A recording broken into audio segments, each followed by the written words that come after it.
E eu ia com um grupo de irmãos e irmãs, tudo mais velhos. E vocês preparavam o que vocês iam Era falar? meio desorganizado.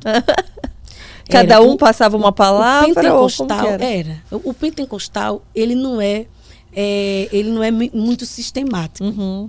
O pentecostal, ele pensa assim, na hora o Espírito Santo vai dar. Uhum. Né? Então, é uma cultura do pentecostal que, aos poucos, hoje, está sendo aperfeiçoada. Né? Hoje você vê os pentecostais se preparando, estudando, tá? Sem perder a graça, que é muito importante, sem perder a unção e a sensibilidade ao Espírito Santo. Sim. Né? Porque cada caso é um caso. Sim. Né? Para evangelizar uma favela, quanto menos teologia, melhor. Porque eles não vão entender essa linguagem. Sim. Tá? Então, a gente evangelizava muita favela na época. E eu ia com esses grupos. Eu lembro que uma vez a gente visitou um jovem que ele tinha levado um tiro porque ele estava com uma pessoa que era realmente o alvo e ele pegou nele também. Né? E aí ele já tinha aceitado Jesus e nós fomos visitá-lo ali, né? No bairro. Eu fui até com esse grupo de irmãos. E a mãe dele, que trabalhava com senhoras também na igreja, a mãe dele, meu Deus, obrigada por vocês terem vindo aqui. Obrigada, meu filho já aceitou Jesus, mas ele está precisando ser discipulado. Ele lá em cima da cama. E a gente pregava do nosso jeito. Tá? Pregava, eles abriam um livro ali na hora, eu cantava, outro orava, porque o meu trabalho nessa época era mais cantar. Né? E aí cantávamos e ganhamos esse jovem para Jesus. Em 2000 ganhamos não, discipulamos ele para Jesus. Ele foi discipulado por nós na igreja, casou com uma moça linda, né? Assim como você, loira, dos olhos claros. E eu, quando fui cantar em 2016 em Cuiabá, ele estava lá com a esposa. Olha, que legal. Estava lá com a esposa. E os irmãos e irmãs, Sara, tem uma pessoa querendo conversar com você. Ele disse que te conhece. Quando eu olhei, era ele, já presbítero. Com você a esposa, reconheceu? com os filhos, eu reconheci. Olha. Reconheci nitidamente. Então, assim, quando você vive, é batizado com o Espírito Santo de verdade, primeiro, você sente amor pelas almas e o Espírito Santo vai mudando sua linguagem. Muda suas roupas, sim. A experiência que eu tenho e que eu vejo outras pessoas terem é essa. Vai mudando suas amizades. Por quê? Até mesmo quem é da igreja, ele não se identifica mais com sua fala. Você está conversando sobre outras coisas passam a ser relevantes para você. Então, você não tem mais assunto com aquelas outras pessoas. Não é uma coisa porque você está se achando melhor ou que eles... Não é bem assim. É que aos poucos vocês vão se desencontrando, sabe? E aí eles não te chamam mais para os rolês. Essa é a verdade, entendeu? E aí você vai se tornando amigo de outras pessoas. Sem perceber. E são pessoas que estão com o olho brilhando igual você. São pessoas que também estão sofrendo, mas elas estão cheias de paz. Cheias de unção. Sabe? Nessa época, Karina, eu não tinha medo de nada. Esse é o verdadeiro poder que Deus dá. Você não tem medo da morte. Você não tem medo de ficar doente. Você não tem medo de orar por ninguém. Você entra num presídio, ora, canta, prega. Você entra num avião, canta. Existe isso? Existe. Porque eu vivi isso e eu conheço um monte de crente que vive exatamente isso. Tá? Então eu tenho a minha avó mesmo de 90 anos. Se vacinou no período da Covid, ela se vacinou. A minha avó é uma mulher muito moderna, eu acho. Sabe? Ao mesmo tempo que a minha avó se vacinou, ela era uma mulher que andava assim, eu não tenho medo, minha filha. Se chegar a minha hora, eu vou conhecer Jesus. Eu vou ver Jesus. Sara, você lembra nesse período, se você nesse período que o Senhor estava te moldando e que você já não fazia parte, talvez, de um ciclo de pessoas que você convivia e foram abrindo outras portas, novas amizades, você se sentiu julgada ou Sim. colocada de lado em Sim. algum lado? Você sofreu por isso? Sofri. Ou Sim. por falta de entendimento daquilo que você estava vivendo, Sim. de quem estava ao seu redor, né? E não adianta tentar ser entendida por essas pessoas. Uhum. É gasto de energia. Você vai gastar sua energia em vão. Fui julgada tanto pelas pessoas que agora estavam me achando santa demais. Sim. Agora ela é santa. Agora ela é santa, agora tudo é errado, ela é a superior, o resto é tudo Sim. inferior. E em nenhum momento você falou isso, né? É. Em nenhum momento a gente chega e fala pelo contrário, né? Então me senti sim julgada nessa época, amigos também, né? Nossa, a Sara agora só vive na vigília, Uhum. anda com um monte de velho, porque na época eram as minhas amizades. Uhum. E eu lembro que eu comecei a chorar e eu dizia assim, Senhor, eu não tenho mais amigo.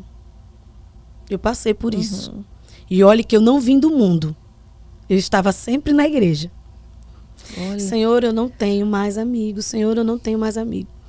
E um dia o Senhor falou para mim, aguente só mais um pouquinho, porque daqui a pouco eu vou trazer um exército de amigos.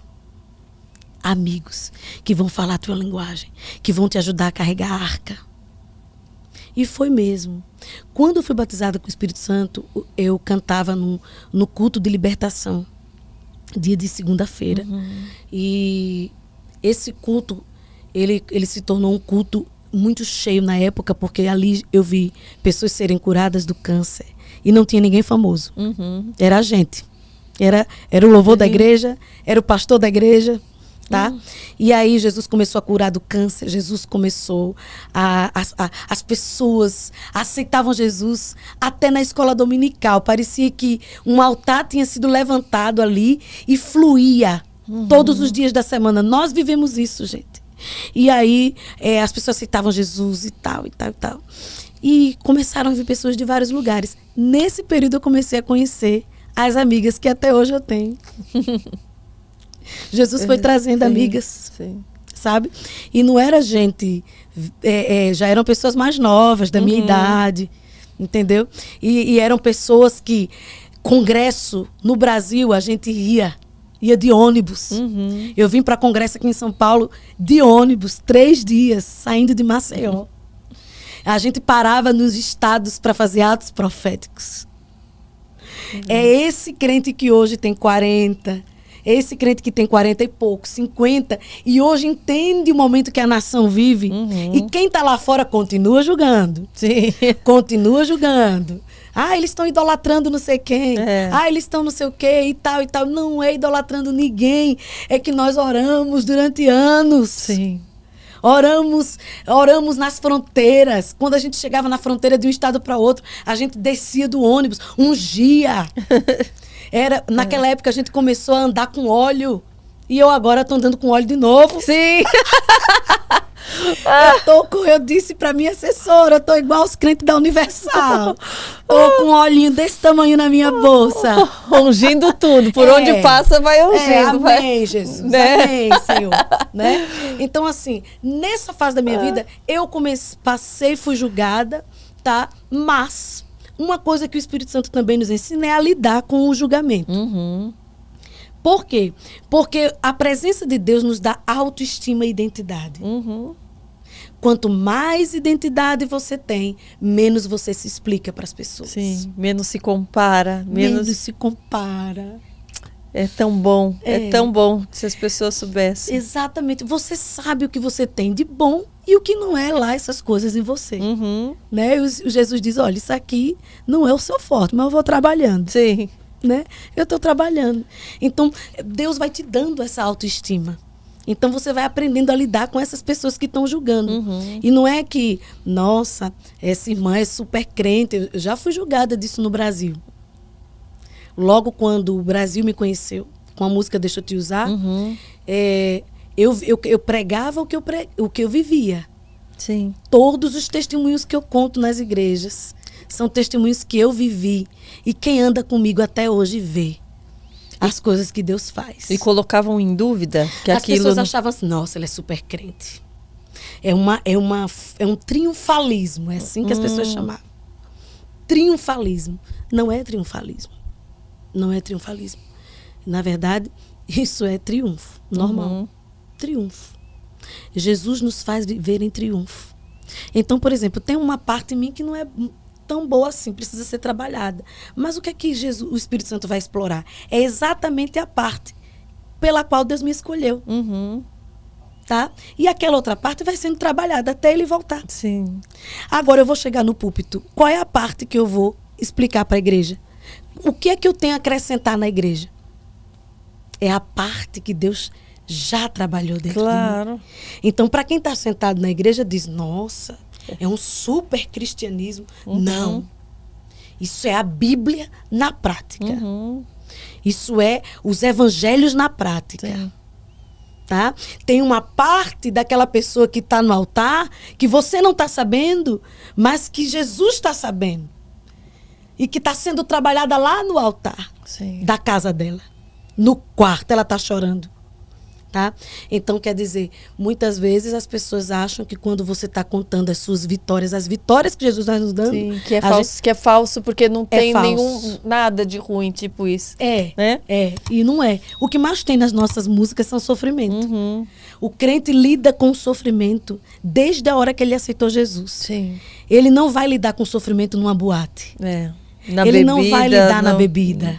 Não. O crente, ele encara o sofrimento cantando, adorando. Ele encara o sofrimento falando sobre isso. Nós falamos sobre isso desde que eu sou criança. Tá? A gente fala sobre sofrimento no culto, que o povo chama de sofrência. Né? A sofrência gospel. Hoje as pessoas chamam de sofrência gospel. Mas é a nossa terapia.